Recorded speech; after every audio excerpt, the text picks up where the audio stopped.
یہ ہمیں لگ رہا ہے جو ابھی 40 سال 50 سال 60 سال کہاں گئے، جو پہلے ہمارے ساتھ بیٹھے ہوئے تھے کہاں ہیں، میں بھی کل کہاں ہوں گا. یہ سب گزر جائے گا، اور یہ واقعاً گزر جائے گا، اور حقیقت بھی ہے کہ یہ گزر رہا ہے. لیکن اجر عند اللہ، اللہ کے نزدیک اجر ہے. عزیزان محترم، برداشت کرے تحمل، سختی کو برداشت کرے، خوب سختی کو برداشت کریں، غصے کو قابو کریں. یہ غصہ اس لیے ہے کہ ہم سے سختی برداشت نہیں ہو رہی ہے.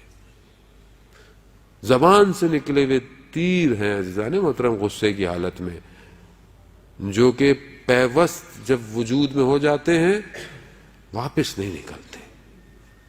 آپ غصے میں کہہ دیتے ہیں، انسان خاص طور پہ فیملی میں انسان زوجہ سے گفتگو کرتے ہوئے، کلام کرتے ہوئے کس طرح گفتگو کر بیٹھتا ہے، خوب بعد میں شرمندہ ہوتا ہے، لیکن بہرحال آپ نے اس وقت ظلم ستم جو کرنا تھا وہ کر دیا.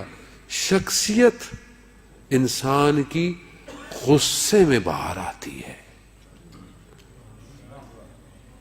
ابھی کچھ آپ بعض اوقات بیٹھے ہوتے ہیں کسی کے ساتھ، بڑا اچھا آدمی، بڑا اچھا، اچانک سے دیکھتے ہیں گھر میں گئے تو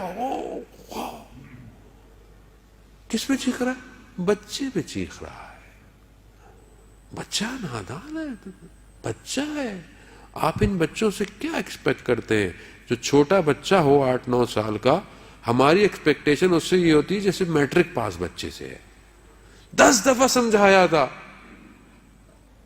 مگر خدا نے آپ کو نہیں 100 دفعہ سمجھایا، اور آپ کتنی دفعہ غلطی کر رہے ہیں. اور اگر وہ اپنی رحمت کو ہٹا دے ایک دفعہ میں ہی، اللہ اکبر. عزیزان محترم، وہ رحمت ہے، یہی تو اس کی خاصیت ہے کہ وہ بدیاں کرنے کے باوجود بھی ستار ہے میرے گناہوں کا. ابھی آپ کو تھوڑی پتا ہے، اب میں بہت اچھا نظر آ رہا ہوں. یہ خدا ہے کہ جس نے میری اچھائیوں کو آپ کے لیے مشہور کیا ہوا ہے اور میری برائیوں کو چھپایا ہوا ہے. میں بھی بچے کے ساتھ ویسے ہی کروں گا. وہ بچہ ہے، ہمیں بچوں کے ساتھ بچہ بننا چاہیے. میں نے کئی بچے خاصے پڑھے لکھے لوگوں کو دیکھا، خود بھی میں آپ میں سے انہی میں شمار کرتا ہوں اپنے آپ کو، کیونکہ میری تربیت نہیں ہوئی ہے تو میں بچے کی تربیت کرنے چلا ہوں. اور زوجہ کے ساتھ بھی یہی مسئلہ ہے عزیزان محترم. میں نے محدود ٹائم کو اپنے لیے کمال دیکھتا ہوں. خاموش تحمل کریں. بعض اوقات آپ کا تحمل آپ کی زندگی میں برکت عطا کرتا ہے. مادیت ہے عزیزان.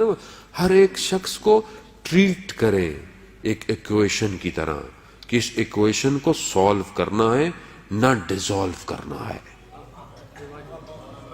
سالو کریں، وہ مشکل سالو کریں، بیٹھے بات کریں. میرا آپ سے مسئلہ ہے، بیٹھ کے بات کریں. فیملی میں ایشوز ہیں بہن بھائیوں کے، بیٹھ کے بات کریں. غصہ کیا ہونا؟ غصہ تباہی اور بربادی بھی لے جاتا ہے انسان کو، حرام کام پہ لے جاتا ہے. کاظم سے کم از کم میں آج اٹھوں تو میں آج یہاں سے اٹھ کر اپنے غصے کو کنٹرول کرنا لے کے جاؤں. مانگوں میں ان کی طرف.